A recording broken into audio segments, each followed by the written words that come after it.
Oh, we're live. What's going on, Facebook land? Yo. Ayahuasca visionary travelers. Today we're going to be talking about, what are we talking about, Patrick? Today, we're going to be talking about a few different things. Just kind of recapping about what's been happening with Teo and I the past couple months. Oh, hey, we are live. As well as talking about my recent trip to Portland, Oregon. As well as a few different options when it comes to destinations and places to experience ayahuasca. We've been mostly talking about going to Peru and doing more of a Peruvian ayahuasca retreat, but now we are proposing the idea of also going to Costa Rica. So we're going to kind of talk about the pros and cons for both of those, whatever information that we know, and then I think that's pretty much the main. And if you're watching live on the Facebook feed, feel free to put comments in. We have the Facebook live feed pulled up so we can see your comments as you post them. I'm just going to post one. Hey. Hey. All right, we're watching you. You're watching us, watching you. Trippy, right? So, Patrick, kind of give everyone the lowdown on what happened. You went on this excellent journey to Portland, and I know you probably met some cool people, went to some cool places. What was where were you in Portland? What are you doing? So I went to Portland mainly to go to the Psychedelic Conference that happened there. The Portland Psychedelic Society put it on, and it was their first conference ever, which was huge for them.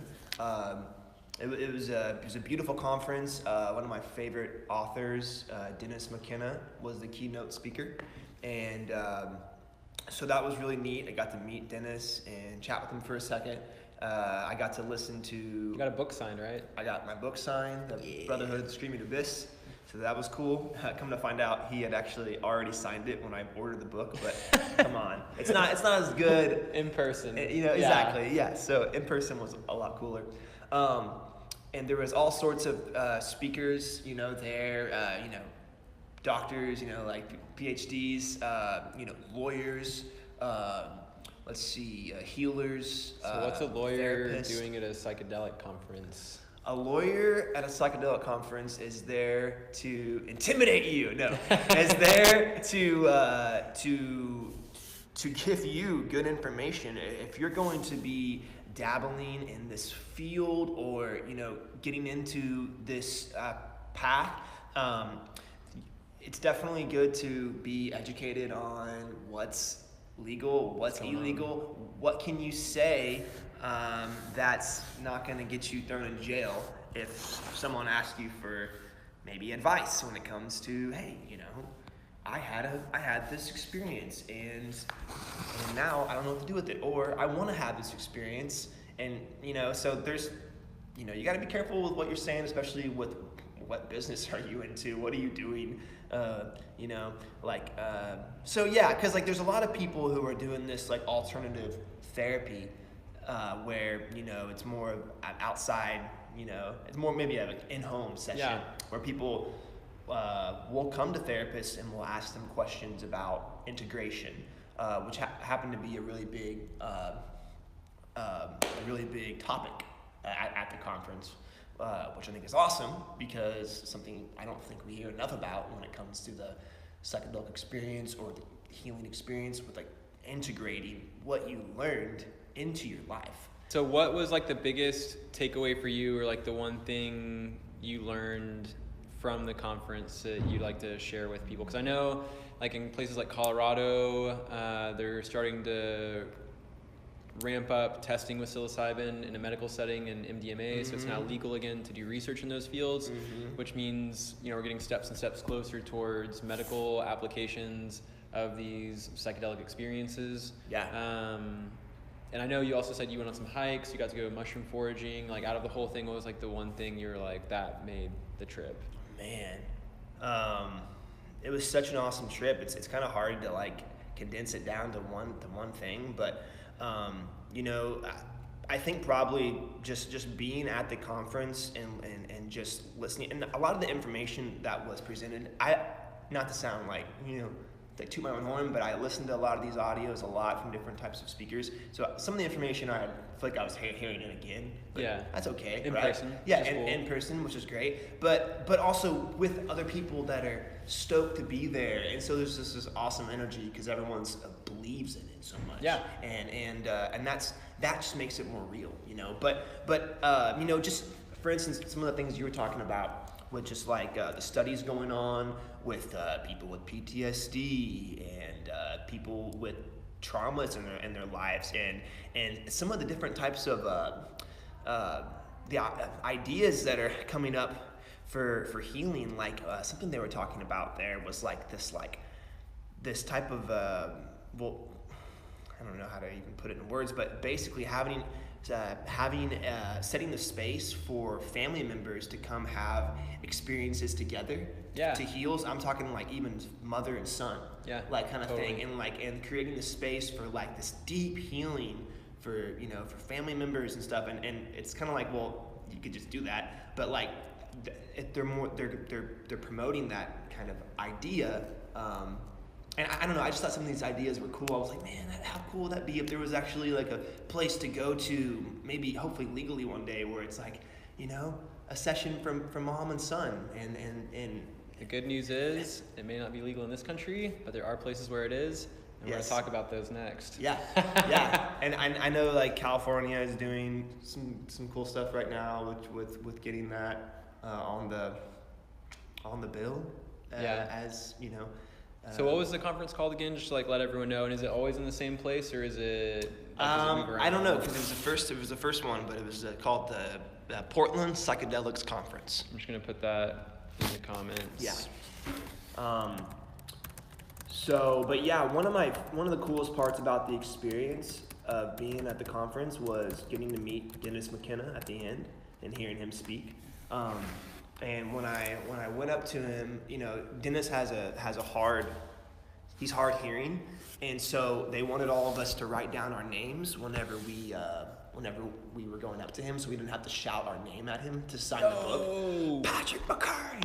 And so I wrote down Patrick McCurry, former Catholic, and Irishman.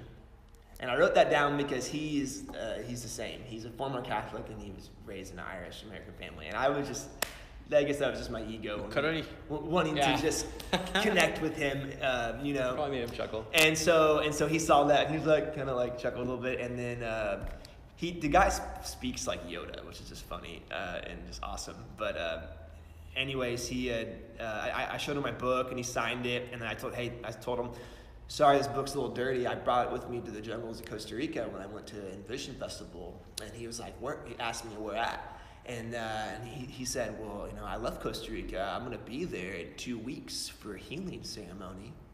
Let me write this down for you. And he wrote down this place called Solterra. And then right after he wrote that down for me, some guy came up to me and gave me a flyer for the place. And I hadn't seen anyone else get one of those yet, so I was like, "Oh, I feel special." Yeah, you got like a personal invite, totally. So that was cool, and that was it. I was like, "Thank you so much," and he was like, "Yeah, maybe I'll see you there." I was like, "That'd be awesome." That opportunity's long gone. Unfortunately, I didn't have the financial means to make that happen, but so here we are. One of the things we want to talk about is this place called Solterra. It's in Costa Rica, and it's in northwest Costa Rica, and it's this beautiful retreat, sort of villagey type of place right off the coast, and we got a little video. Do you want to share it with the? Yeah, totally. So as everyone in this group knows, I think this feed is also going out on my personal page, so some of these people might not know. But everyone in this group that we're streaming to, the Ayahuasca Healing Retreat, June 2019, you can ask for invited as a private group to join if you want to check that out.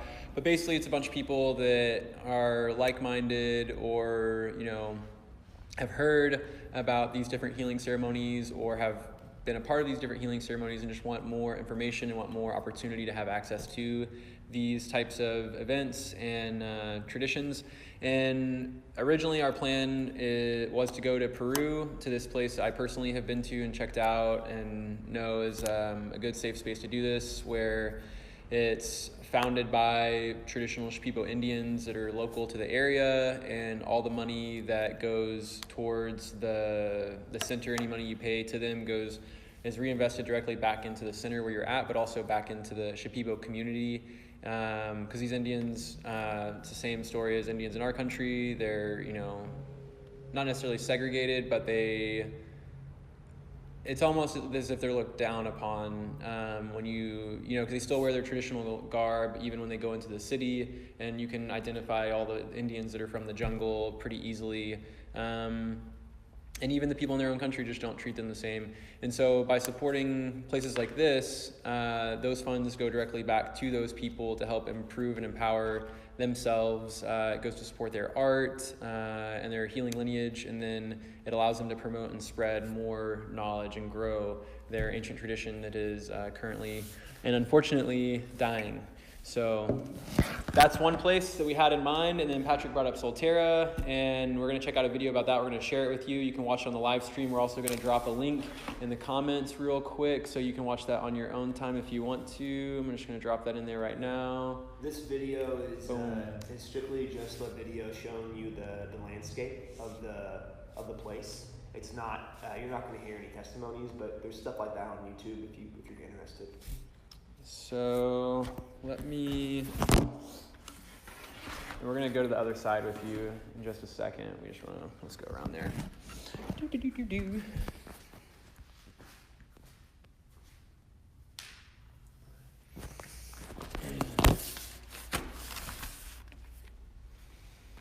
Hopefully you can hear. This is my first time watching the video. I think Patrick's seen it before, so this is going to be a cool experience.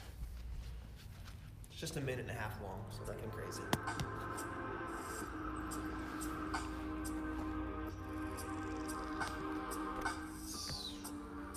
Solterra Healing Center. I don't know if y'all can see that on the screen. There's a pool. Looks like some nice Spanish clay roofs. You can see the ocean in the background.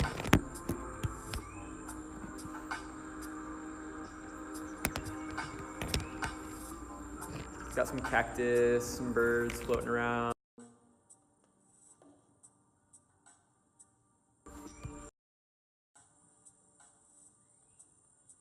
I believe this place is fairly new. Like maybe only the past couple of years. Past couple of years? Yeah, maybe not even that. Cool. It's right up on the ocean, it looks like.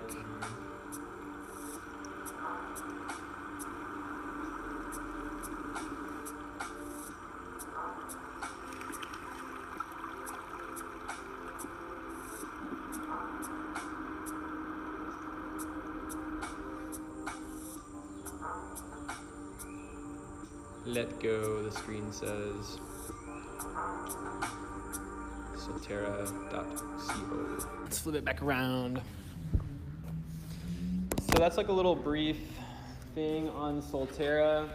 And we just wanted to open up the conversation to everyone else in the group and get everyone involved that's actually going on the trip, because we want it to be sort of a community-based decision, because it is something that plane tickets cost a lot of money. Going to the specific center isn't, exactly cheap, and it can be cost prohibitive to some people. And so we want to make sure that we're putting our money in a place where we all feel comfortable. And so whenever I went down to Peru for the first time with this lady for a research project for private state school, we looked at places for months and months ahead of time. We called a bunch of places, which was really hard because it's calling down international. Right. Did a bunch of emails, and at the end of the day, after doing all this research, looking at websites, we still hadn't found a place that we were comfortable going to, that we knew the people were going to have the right intentions, the money was going to the right place, they were properly harvesting the plant medicine and not doing it in an improper way, that we wanted to make sure that they were doing everything in alignment with the tradition and with what's best for the environment, not just what's best for the bank account. Right. And So at the end of the day, we just said, you know what, there's no way we can make this decision without actually stepping foot on these places. So the woman I went with, she went down a week ahead of me to do the groundwork, and she went to 4 or 5 different places to meet the shamans, to meet the people running the place, to see how they collect the medicine, to see how they prepare the medicine, to see how they do their ceremonies. And after she went to all these 4 places, she was still like, I don't think any of these ones are the right one. And it wasn't until the day before I got there, I was like, well, we gotta pick one, because we have this 6-week research project to do, and at the end of the day, we just have to be somewhere for 6 weeks. We can't move around. And so she said the day before I got there, she saw this old man with this like funny look in his eye, and she just got this intuition to go talk to him. And went up and talked to him and just mentioned something about how she was looking to go do these ayahuasca ceremonies. And he said, oh, I know the perfect place. I deliver, I harvest plant medicine for them, and I take it to their center in the jungle. Meet me here tomorrow at this time, and the guy who transports people there, he'll be here and he can take you. And so sure enough, I land on the plane. She's like, okay, I found this guy. He's going to take us somewhere. I was like, you've never been here? She's like, I've never been there, but I just have this feeling about it. And this guy shows up, and it's this guy, Dr. Joe Tafer. He's all over the internet. He's a big proponent of these ayahuasca healing ceremonies. He's actually one of the first people in America, since they passed laws allowing people to do MDMA research, to start a project with another group of scientists. He just came out with his book, oh my God, I can't believe I forgot the title of the book. It's an amazing book. I'll look it up and put it on Facebook. But it took us out to this place, and we had this like phenomenal experience. And what really hit home for me was that it wasn't it's not like a hotel. It's not like they're taking you somewhere where it's like super fancy, right, and it's like they're trying to pamper you, and it's like, because it's not about that. You pretty much live the way these people live. Like, you live in a hut, you sleep in a hammock or on a mat on the floor. I think now they have like beds off the floor, but it's very much like immersive.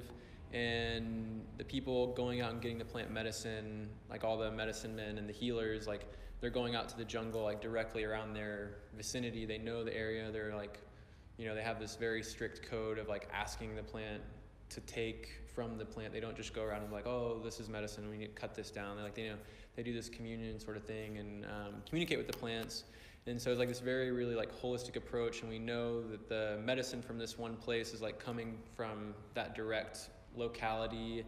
And then we know all the money that we're putting into this place is going to like support these Indians that don't have a lot of access to resources, and they like their lifestyle in the jungle. They like where they're at, but they don't have necessarily the funds to sustain. Exactly. And so that forces a lot of people out of the jungle to move to the cities to get normal jobs. And so this is a way to allow them to continue living the way they've been living for literally like thousands of years. A lot of these people, since the Spanish conquistadors came, have been doing this practice like the same way since that time. And so we just had like a really great experience there. And I've always felt called to like take people back to this place to get this really, quote unquote traditional experience. Right. But not only for the experience, but also to support these people that are like, this is their life, this is what they're trying to promote, and in a sustainable way. Because some of the places that my friend checked out, she said like the shamans didn't have the best energy, like maybe they didn't have the best intentions, or for them it was more about the popularity and the fame and the money. Unfortunately, just like in the yoga world, just like in everywhere in the world, whatever industry or job you're in or lifestyle you're in, some of these shamans are rapists, and some of them are like child molesters, and that's just the facts.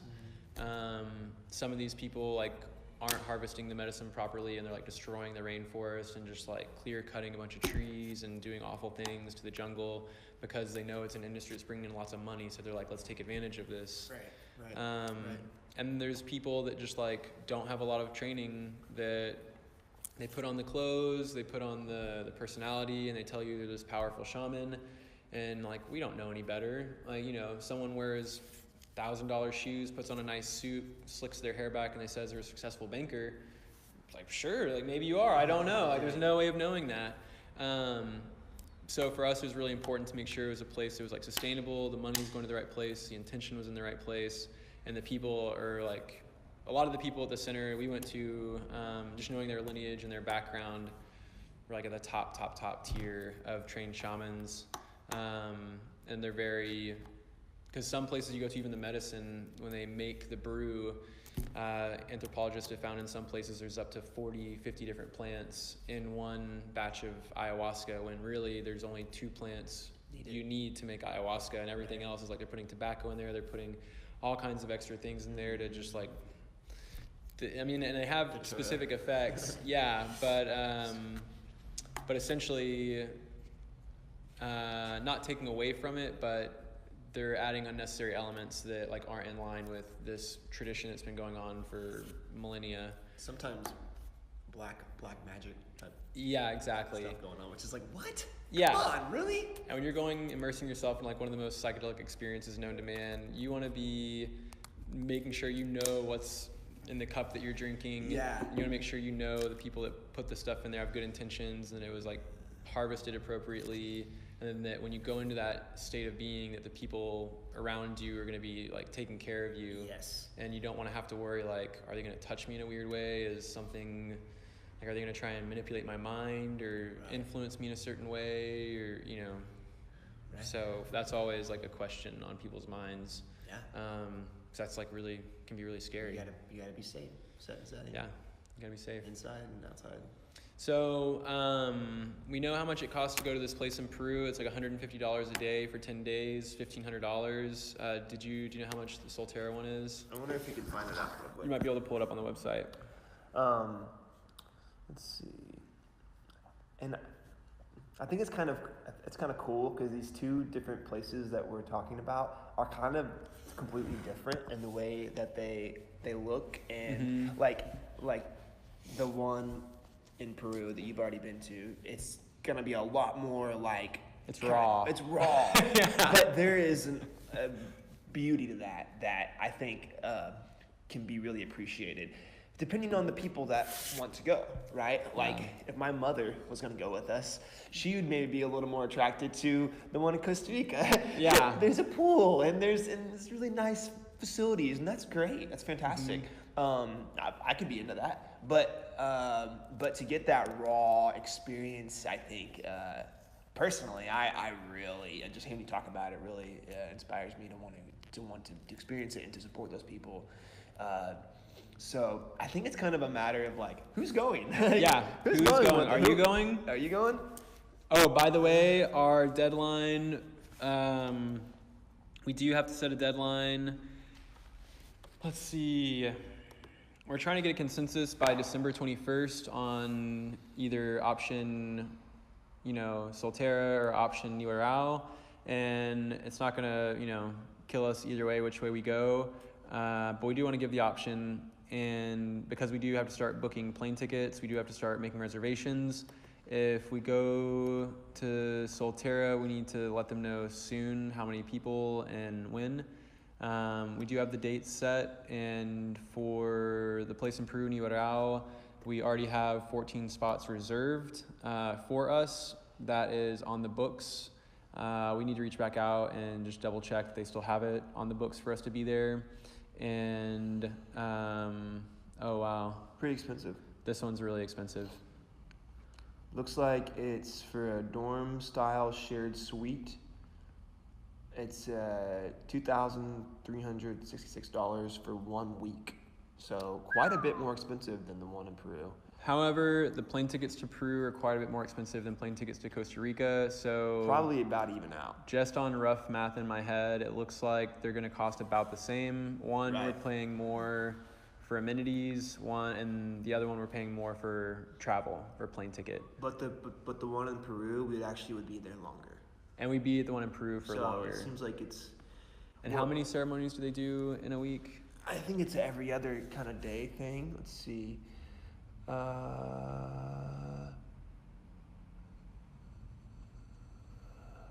Includes you'd be able to participate in 4 ayahuasca ceremonies at the most, and then access to all the And they have lots of other things. Floral baths, yoga classes. So if we went to breath work. Solterra for a week, we would do 4 ceremonies. And if we went to, can you only reserve a week at a time? No, you can do 2. And I'm assuming it gets cheaper as you do 2. Click on the register button. To go to the the one with 2 weeks is, if I go back, I can get there. Oh. You want me to do that still? Yeah, do the 2-week one. So you can see. Oh, I think it popped you out. Whoops.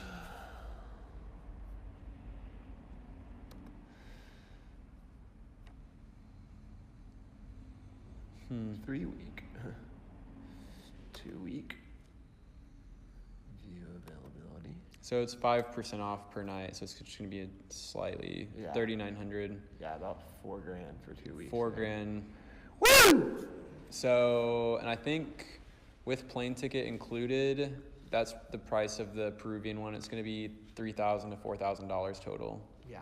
So, Wow. long story short, it is going to be cheaper to go to Peru. Yeah. Good to know. I'm glad we looked at all. But we still don't have options. So Yeah. we do have 14 spaces available, and then 1 confirmed, 2 confirmed. Kristen, James, oops, don't want to call anyone out. 4 confirmed. I think we have 7 confirmed people, 7 people that are like for sure going, ready to drop deposits. So we have 7 spaces available essentially. And we need to have deposits by mid-January for the trip, and obviously non-refundable deposits, because if you claim a spot and then back out at the last minute, you're basically like stealing a spot from someone else that potentially had the money and was ready to go. So whenever you put your deposit down, whether or not you go, you can't get it back. What was the amount we were? I think for the deposit, we're talking about doing between $500 and $900. It's basically, we don't have to put a deposit on the place we're staying, but if we buy our plane tickets all as a group, they do require a minimum deposit for plane tickets, and we need to figure out what that deposit is for 14 plane tickets, and then bundle everyone's money together for that. And then also the deposit, it's just Patrick and I are putting a lot of time into organizing this, preparing this, and essentially we're going to be, your travel agents, we're going to be your liaison once you get to Costa Rica or Peru. We have skills in Spanish. Patrick knows the lay of the land in Costa Rica. I know the lay of the land in Peru. So essentially, once you are locked and loaded and ready to go on this trip, Patrick and I are going to handle everything. All you have to do is show up and be present, don't lose your luggage, and follow us. And we will get you where you need to go safely and make sure that the experience is awesome. And yes, we can hold your hand if we have to. Yeah. And then there's going to be a lot of prep that happens before the trip that's really important. We're going to be talking about diet. We're going to be talking about different personal lifestyle changes that we need to make sure that we have the best experience. Sure, you can go into this experience without changing your diet, without doing any meditation, without doing any personal exploration, without doing anything extra, and just walking into it like it's a normal day. And it's going to be a rough ride. It's going to be rocky. It's probably going to be a rough ride anyways. Yeah, it's going to be a rough ride Even anyways. if you were to prepare.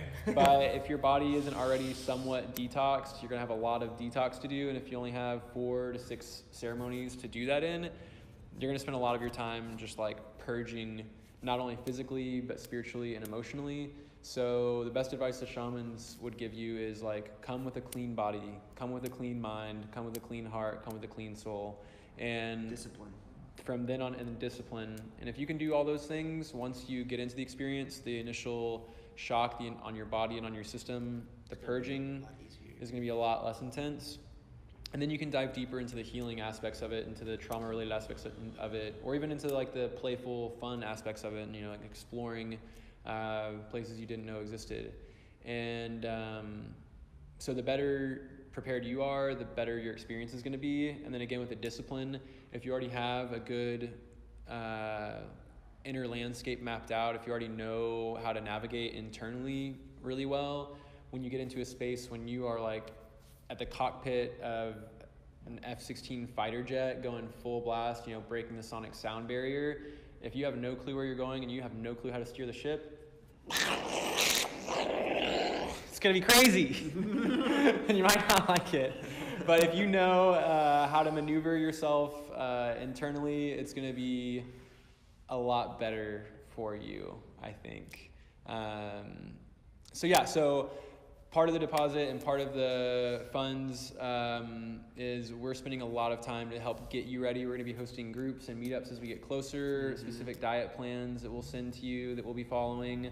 We'll upload group meditations. We'll connect more on Facebook Live if you can't make it in person to wherever we're at, and make sure that we're, as a group, fully ready to go into this experience, because when you do this experience, it's not just about you personally, but there is a group energy when you get a bunch of people under the influence of this medicine and this ceremony and this space. You know, what one person's feeling is going to have a big influence on everyone else. So we also want to make sure that we're comfortable with each other and sharing that space. And then we're all just going to have a great time. Yeah. Love it. So if you are in, get in on the comments of this video, raise your hand, drop your email address or DM us your email address, and we'll send you health forms to fill out because those are required. And we'll let you know how to make a deposit, and then that'll basically lock in your space, and we'll put you on our email list so you get the up-to-date emails on what's happening with the trip. And we're like, what, 7 months away? Yeah. 7 months away. Yeah. We're 7 months away. It's gonna happen quick. It's already, I mean, it's like... I mean, we were talking about this 5 months ago. We were talking about this, and it's like, shit, Yeah. we're almost there. And speaking of things, you know, like, this might seem far for a lot of us because, you know, one, it's expensive, but, you know, I really believe in manifesting things, you know, and that seem out of reach by just speaking them into existence, and to speak with them with your friends. So just start talking about it with us, like, and then before you know it, maybe we're already there, you know. 7 months times 30 days, that's 200. We have 210 days, and let's see, like, I bought a cup of coffee this morning and 2 breakfast tacos with a tip. It was $6. And more often than not, you're spending $6 every day on stuff you don't need. Or not. Whether it's like you're driving your car when you could have ridden your bike, there's $1 in gas. Getting coffee instead of making coffee, there's $3. There's all these little things, and people are always saying, because trust me, I've done this multiple times. I've traveled out of the country on my own dime, and it wasn't like there's a magic formula or something behind the scenes. It was like literally when someone's like, hey, let's go do this, me saying, I don't have money for that. I wasn't lying and saying I don't have money. I had plenty of money. I had thousands of dollars saved up for a plane ticket. Right. I just didn't have money for this thing that everyone else wanted me to go do with them. Right. And it takes like these little conscious reminders of like, oh, I want to go buy a cup of coffee, but I don't have money for that, because if I save $5 today, that's a day in Peru. If I save $5 tomorrow, that's another day in Peru. So if I just didn't get coffee and breakfast tacos every day for the next 210 days, that's $1,260. That already pays for 10 days in Peru of just like cutting down one thing. And so if you think about it, if you just cut one thing out and add a little bit of savings in and say, okay, every time I think about getting breakfast tacos and coffee, I'm not going to do it. Yep. And I'm going to put that $6 in my piggy bank, and I'm going to add $6 to it. Yep. Every paycheck you get, take out 10%, put it away for your ayahuasca trip. I mean, it's just like simple, basic stuff. When at the end of the day, right now you're saying like, oh, I could never do that. Or when we get closer to the trip, you're like, I just couldn't save up the money. It's like, you couldn't save up the money or you didn't save up the money. I'm just going to pull out Gary Vee on you all. Don't make fucking excuses. If you want to do this, do it. Do it. Make it a priority. Are you going to prioritize this cup of coffee, or are you going to prioritize this life-altering experience that life-changing experience potentially like catapult you, redirect the rest of your existence into something like you could have never even possibly imagined? Right. What's more important, this so true, or that? So true. So if you want to go and it's seriously in your heart, it's in your mind, it's in your soul, and this is like you're called to do this, talk to me. We can set up payment plans where we'll get a separate bank account set up just for this trip for your deposit so that we're not touching the money. And you can even start trickling in little bits. We can keep track of it so that we can help you save up money for this trip. Because if you want to do it and you have a steady job, there's like no reason why you can't do it. Right. The only reason why you can't do it is discipline and just not being frugal and just like frivolous spending on stuff you don't actually need. Right. So this is also a group effort in like being disciplined and saying, I'm not going to go out to eat tonight, or Right. I'm going to get 1 drink at the bar instead of 6 drinks, or just like no drinks, just drink freaking water. I don't know. Try that out tonight. Yeah, just Maybe drink you'll have water. a better time. It's weird. Sometimes I'll It's not weird. drink and I have the best time. Yeah. And a couple other things real quick. If you need help with ideas with getting the money, talk to us. There's a few different endeavors that I get into sometimes, like pedicabbing in Austin. And we can do some fundraising events. Let's go pedicab South by Southwest for 10 days, and there's your $2,000 right there. Done. There you go. That's what I'm planning March. on doing, everybody. I'm gonna get my deposit in January. I'm gonna have my spot reserved, and then I'm gonna get the rest of my money. I'm gonna save too. I'm not just gonna just plan on South by, but that's gonna be a nice chunk. That's gonna be a lot of it. Yeah. And how cool, like freaking giving people rides for this awakening experience, and just amazing. Just to go to Peru in general would be such an amazing experience, and then to just be sleeping Totally. in the jungle for 10 days with your friends and experiencing this magic from the plants, from the people. I couldn't imagine anything more surreal than that. So that's all we got for you today. Stay to flow. Stay tuned in for more. We're going to jump back on the train and be a little bit more regular with our podcast. We're going to be, now that we're closer, uploading more things into the group, tips, tricks on how to save, on how to prepare, diet, nutrition, meditation, all kinds of stuff. Yep. So we'll see you next time. Stay flowy. Stay flowy.